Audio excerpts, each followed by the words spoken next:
माननीय माजी मुख्यमंत्री उद्धवजी ठाकरे, नावं बाकीच्या पक्षांनी द्या. सभापती महोदया, द्या ना.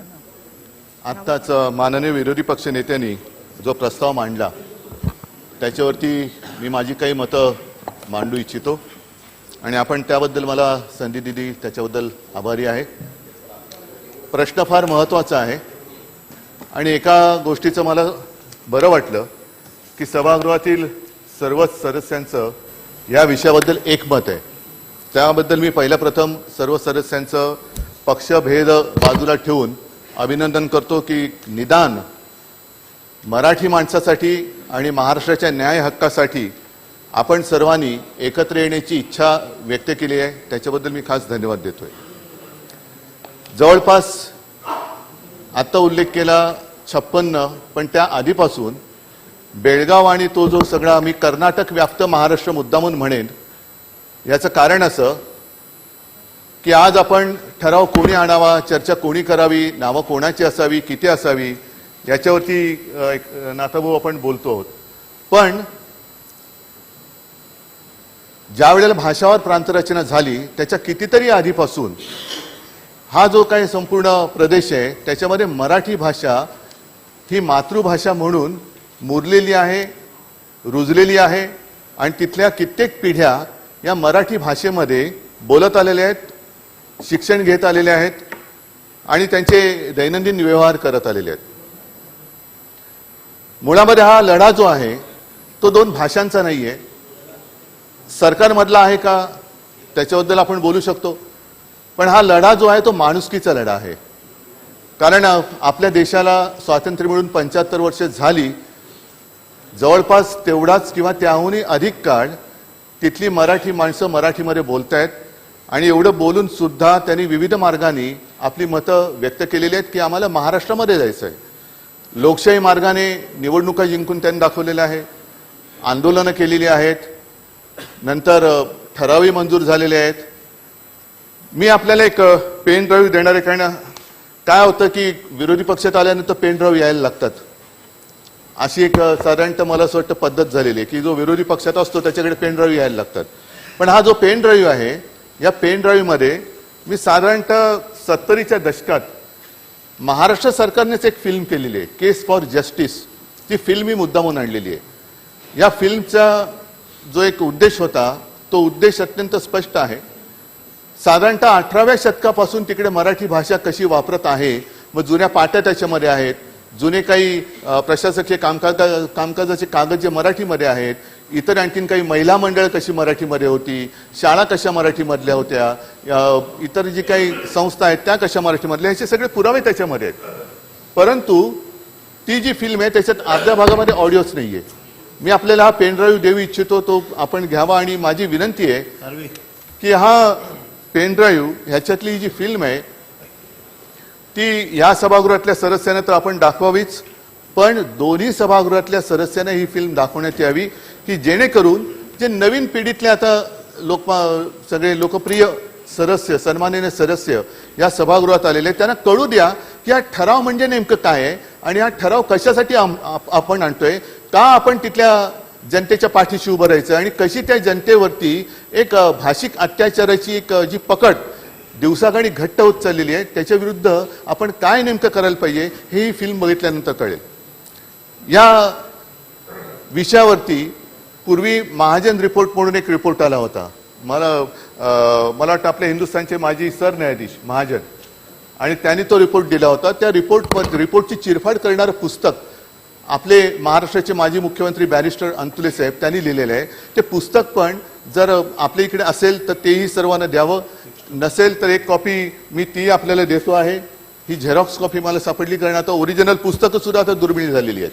म्हणजे हळूहळू करत हा जो सगळा काही एक मराठीचा ठसा आहे तो तिथला पुसण्याचा प्रयत्न होतोय. मी जे म्हणालो की हा जो प्रश्न आहे तो नुसता भाषावर प्रांतरचनेचा नाहीये तर माणुसकीचा विचार आहे. माणुसकीने वागलं पाहिजे.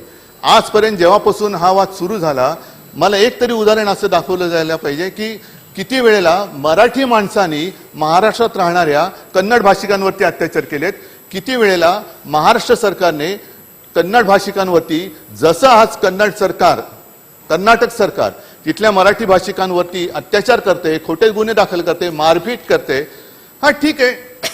मी असं मध्ये ऐकलं की काही जणांनी या किंवा खालच्या सभागृहात सांगितलं, असं मी ऐकलं कारण मी तेव्हा उपस्थित नव्हतो, की आम्ही सुद्धा लाट्या खाल्ल्यात, तुम्ही काय सांगताय. पण तुम्ही लाट्या खाल्ल्यात तेव्हा तुम्ही आमच्या पक्षात होता, आता तुम्ही सीमा पार करून दुसरीकडे गेलात आणि तेव्हा लाट्या खाल्ल्या म्हणून आता गप्प बसणं हा असं त्याचा अर्थ होत नाहीये. मग प्रश्न मुद्दा हाच येतोय की किती काळ आणखी मराठी माणसाने लाट्या खायच्या, काठ्या खायच्या, अत्याचार सहन करायचे, रक्त सांडायचं, किती काळ करायचं. आपण आज नुसतं चर्चा करायची आहे, किती काळ आपण चर्चा करणार आहोत आणि काय चर्चा करणार आहोत. जसं कर्नाटक सरकारने एक भूमिका मांडली की 1 इंच सुद्धा जागा आम्ही महाराष्ट्राला देणार नाही, एवढी धमक आपल्यामध्ये आहे का, आपण मांडू शकतो का.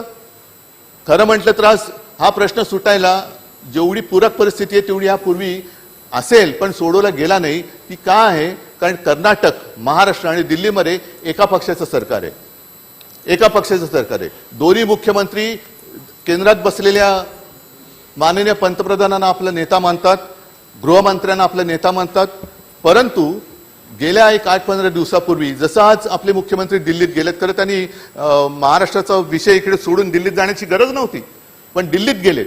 दिल्लीत गेल्यानंतर ह्या विषयावरती ते बोलणार आहेत का.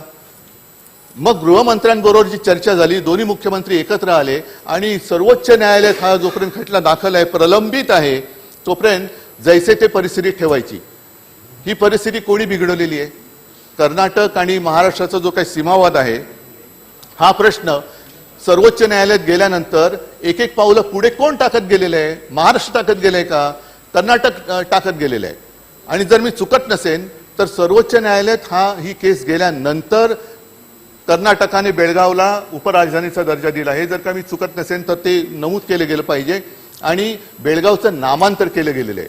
मराठी भाषेवरती अत्याचार केले गेलेले आहेत. आम्ही साधा इकडे कायदा केला की आपल्या इथल्या दुकानांच्या पाट्या मराठीत पाहिजेत, तर त्याच्या विरुद्ध लोक कोर्टात गेलेत.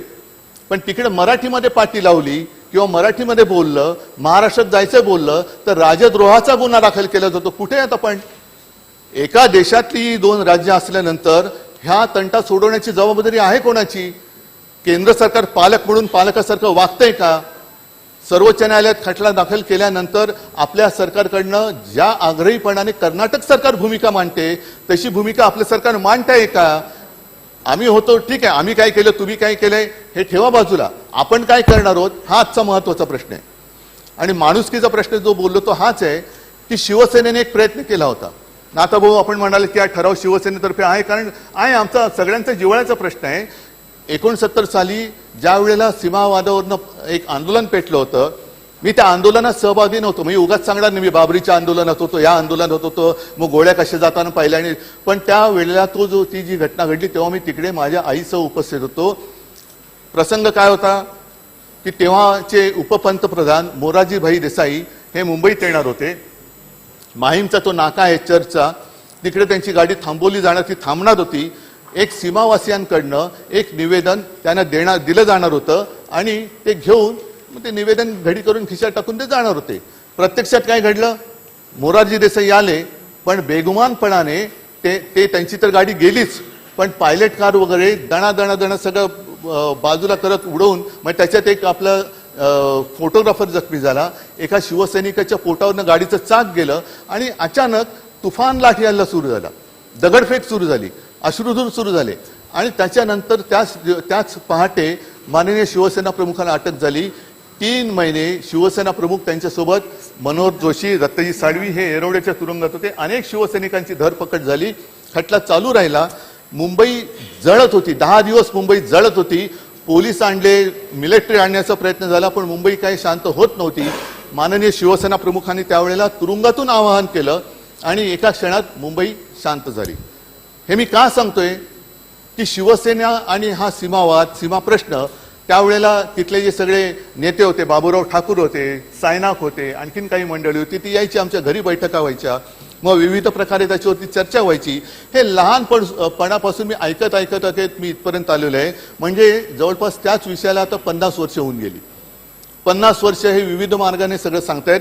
आणि त्या पलीकडे जाऊन मी सांगतो की हे जरी सत्य असलं तरी त्याच सुमारास मुद्दामून शिवसेना प्रमुखांनी एक प्रयत्न असा केला होता की जनरल करिअप्पा, किती जणांना त्यांचं नाव माहिती असेल कल्पना नाही, पण जनरल करिअप्पा आपल्या देशाचे एक सैनिक, त्यांना शिवसेनेने कर्नाटकातले ते असून सुद्धा हा प्रश्न सोडवण्यासाठी की आमचं तुमचं एक भाषेचं भांडण नाहीये, त्यांना शिवसेनेतर्फे उमेदवारी दिली होती. म्हणजे हा एक प्रकार आम्ही प्रयत्न करून पाहिला होता. आणि जनरल करिअप्पांबद्दल मला मुद्दामून सांगायचं वाटतं की जनरल करिअप्पा हे जनरल म्हटल्यानंतर सैन्यामध्ये होतेच, पण त्यांचा मुलगा सुद्धा सैन्यात होता आणि तो मुलगा तिकडे पाकिस्तानमध्ये युद्धबंदी होता. जेव्हा हे कळलं की इकडे हे जनरल होते तेव्हा त्यांना असं सांगण्यात आलं की तुमच्या मुलाला आम्ही सोडून देतो. तेव्हा करिअप्पाने त्यांना सांगितलं की नाही, केवळ माझा मुलगा आहे म्हणून त्याला सोडायचं नाही, तो भारताचा सैनिक आहे, जसं तुम्ही ज्या वेळेला इतर सैनिकांना सोडाल त्याच वेळेला माझा मुलगा सुटला पाहिजे. म्हणजे ही देशभावना ही कर्नाटकातल्या लोकांमध्ये सुद्धा आहे, त्याचा आम्ही आदर करतो. पण आता हे जे काही सगळं चाललेलं आहे हे काय चाललेलं आहे, आम्ही 1 इंच सुद्धा जागा देणार नाही, ही कौरवी वृत्ती आली कशी? आणि ही ज्या मुख्यमंत्र्यांनी बोलले ते मुख्यमंत्री ज्या पक्षाचे आहेत त्यांचे नेते तिकडे काय करतायत? महाराष्ट्रातल्या नेत्यांवरती आम्ही कारवाई करू, काय मोगलाई आलेली आहे? महाराष्ट्राला 1 इंच सुद्धा जागा देणार नाही. संजय राऊत हे चीनचे एजंट आहेत. कोणी कसा शोध लावला तुम्ही? चीनचे एजंट. म्हणजे आम्ही महाराष्ट्रातली 1 इंच सुद्धा, कर्नाटकातली 1 इंच आम्हाला 1 इंच नकोच आहे, आमची जागा आम्हाला पाहिजे. जी आमची जागा आम्हाला तुम्ही घेतलेली आहे त्या महाजनांनी एक काहीतरी ती लाईन मारली, त्याच्याबद्दल सुद्धा त्या केस फॉर जस्टिसमध्ये व्यवस्थित लिहिलेलं आहे की कसा कसा अत्याचार झालेला आहे, अन्याय झालेला आहे. ती कोणती गावं तिकडे 60% 70% ही लोकसंख्या मराठी भाषिक असताना सुद्धा कर्नाटकात टाकली गेली. हे सगळं त्याच्यात दिलेलं आहे. पण हे नुसतं आपण ऐकत चाललंय. कर्नाटक पुढे चाललेलं आहे, विधानसौधा बांधते, उपराजधानी करते, बेळगावी करते, काही त्याच्यातनं निष्पन्न निघेल असं वाटत नाहीये. आणि खरंच आपल्याला या विषयामध्ये काही सोडवणूक करण्याच्या दृष्टीने पावलं टाकण्याची हिंमत आहे का? कारण ते मुख्यमंत्री जोरात बोलतायत, आमचे मुख्यमंत्री, मी राजकीय बोलत नाही, पण आमच्या मुख्यमंत्र्यांनी एक ब्र तरी आजपर्यंत या विषयावरती काढलंय का? बरं, हा मुद्दा सोडवणार कोण? मला ठराव तुम्ही मांडणार आहात, हा ठराव नेमका असणार आहे काय? काय आपण विचार केलेले, शब्दांकन केले का त्याचं? माझं मत आहे हा ठराव असाच असला पाहिजे की जोपर्यंत हा विषय सर्वोच्च न्यायालयात प्रलंबित आहे तोपर्यंत हा सगळा कर्नाटक व्याप्त महाराष्ट्र हा केंद्रशासित झालाच पाहिजे. ही मागणी या ठरावाद्वारे आपण केली पाहिजे आणि विधिमंडळाकडनं केंद्राकडे पाठवली पाहिजे. केंद्रशासित करा प्रदेश. कारण दरवेळेला हे अत्याचार होतात, आम्ही काय करतो, नुसत्या बसेसना काळं फासतो, 2-4 काचा फोडतो, पण तिकडे नाथा भाऊ, तिकडे त्या आपल्या मराठी माणसांना फरफटत नेलं जाते, लाठीमार केला जातोय. अगदी बेळगावच्या महापालिकेने महाराष्ट्रामध्ये जायचंय हा ठराव पास केल्यानंतर ती महापालिका बरखास्त करण्यात आली. आज मी ऐकतोय की आपल्या काही ग्रामीण भागातल्या काही त्या परिसरातल्या ग्रामपंचायतीने ठराव केले कर्नाटकात जाणार. काय करणार होतं आपण त्यांच्याबद्दल? काय त्यांच्याबद्दल आपण शिस्तभंग किंवा राजद्रोहाचा खटला टाकणार होत का, जसं तिथल्या महापौरांवरती टाकलं गेलं होतं? नाही, त्यांनी महापालिका बरखास्त केलीच ना. आपण ग्रामपंचायत बरखास्त करणार आहोत का? कोणत्याही पक्षाच्या असो. आम्ही एवढ्या ग्रामपंचायती जिंकल्या, आम्ही एवढ्या, हो तुम्ही जिंकल्यात, पण त्या जिंकलेल्या महापालिका ग्रामपंचायती जर महाराष्ट्राच्या विरुद्ध काही ठराव करत असतील तर तुम्ही अभिमानाने सांगणार आहात की ह्या आमच्या पक्षाने जिंकलेल्या ग्रामपंचायती आहेत का बरखास्त करणार आहात? काय करणार आहेत त्याचा सुद्धा निकाल आज लागला पाहिजे. आणि ठराव करणार असाल तर बाकी मला वाटतं चर्चा चरवण करू नका. ते च्युइंगम चावल्यासारखं काहीतरी तोंड हलवण्यासारखं करून त्यांची थट्टा करण्याची आता गरज नाहीये. गेल्या अनेक वर्ष पिढ्यानपिढ्या की लोक सांगतात. मला आठवतंय काही वर्षांपूर्वी मी कोल्हापूरला गेलो होतो, त्यावेळेला कोल्हापूरला मला तिथली ही आपण सीमा परिषद घेतली होती. लहान लहान मुलं येऊन त्यांनी 1-2 मुलांनी मला मिठ्या मारल्या होत्या आणि सांगले की आम्हाला वाचवा, आम्हाला कानडी शिकायची नाही, आम्ही मराठी आहोत, आम्हाला मराठी भाषा शिकायची आहे. त्यांना मराठीमध्ये शिक्षण नाकारलं जाते, रोजचे व्यवहार आहेत ते मराठीमध्ये नाकारले जातात. हे जर का आम्ही मागणी केली, ही जर मागणी आम्ही केली तर संपूर्ण देश आमच्यावरती तुटून पडेल की तुम्ही भाषिक आहात, तुम्ही प्रांतीय आहात, तुम्ही अमुक आहात, तुम्ही तमुक आहात. पण कर्नाटकाबद्दल काय, कर्नाटक ह्या देशाचं राज्य आहे की नाही? जर सर्वोच्च न्यायालयाचा निकाल आम्हाला बंधनकारक आहे तर कर्नाटकाला तो आहे की नाही? आणि सर्वोच्च न्यायालयात हा विषय प्रलंबित असताना जे कर्नाटक सरकार, बरं त्याच्यामध्ये एक विशेष, राज्य पक्ष सरकार कोणाचंही असो या प्रश्नाबद्दल ते एकजुटीने उभे राहतात. हे त्यांच्याकडनं आपण शिकण्यासारखी गोष्ट आहे, आपल्याकडे शिकण्यासारखी गोष्ट आहे. आणि मला अजूनही एकही कर्नाटकातला मंत्री असा माझ्या निदर्शनास आलेलं नाही की तो महाराष्ट्रामध्ये येऊन बोललाय की जन्म घ्यावा तो महाराष्ट्रामध्ये घ्यावा, असं एक सुद्धा बोललेलं नाही. पण दुर्दैवाने आपले तत्कालीन आणि आत्ताचे सुद्धा मंत्री हे कर्नाटकात जाऊन बोललेले आहेत की जन्म घ्यावा तो कर्नाटकामध्ये घ्यावा. असे जर का राज्यकर्ते महाराष्ट्रामध्ये असतील तर आपण किंवा त्या वादग्रस्त कर्नाटक व्याप्त महाराष्ट्रातल्या जनतेने न्यायाची अपेक्षा कोणाकडनं करायची?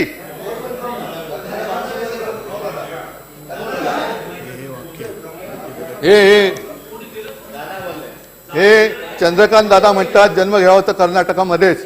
हुट्टिदरे कन्नड थांबा, जीभ अडकली तर माफ करा. हुट्टिदरे कन्नड नल्ली हुट्टू बेकू या गाण्याचे बोल म्हटले. हे काय कोणाकडनं हे करणार, काय ठराव तरी तुम्ही काय करणार आहात?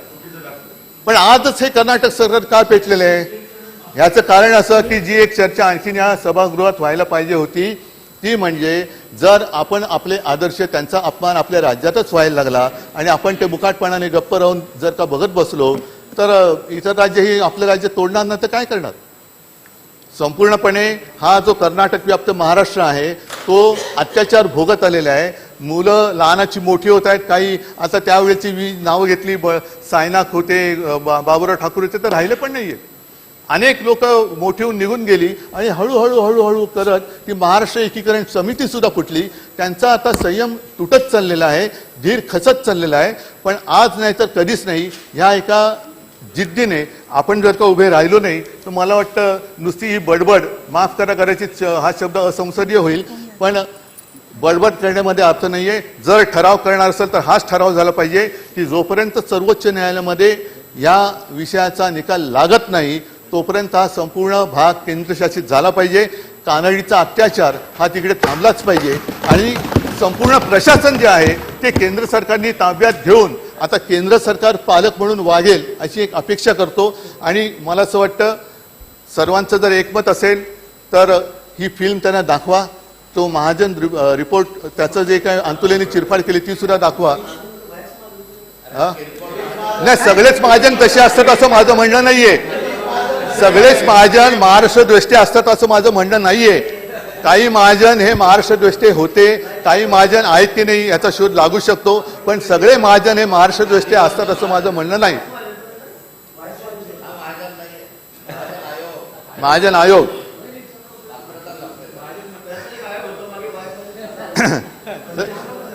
सगळेच महाजन तसे असतात असं नाही, पण म्हणून मी सांगतो की याची एक माहिती, कारण जर चर्चा होणार असेल, चर्चा करणार असू तर एका धाडसाने ती करण्याची गरज आहे आणि पूर्ण माहिती घेऊन ती करायला पाहिजे.